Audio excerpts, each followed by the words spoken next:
longer a dream, this is a reality. At opo, hindi po kayo nagkakamali, showtime po ito. At day 2 na namin dito sa GMA!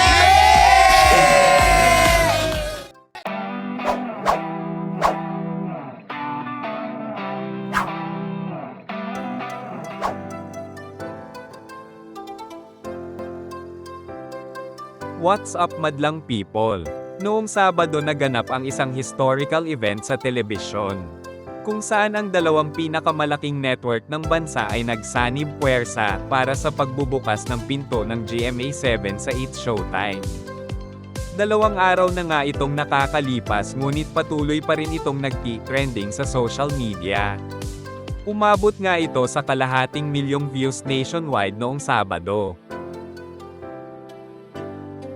At ngayong araw sa ikalawang araw ng show sa GMA, ani nga ni Vice umasa ang mga madlang people at madlang kapuso, na araw-araw silang papasayahin at pupusuan.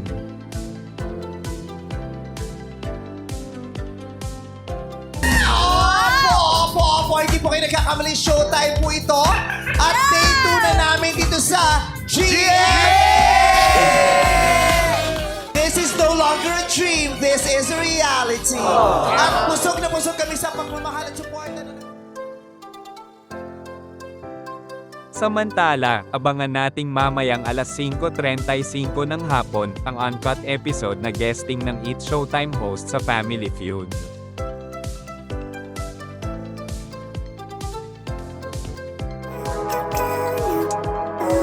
Kung luma o bago ka sa channel ko, hit mo na nga yung like at subscribe button.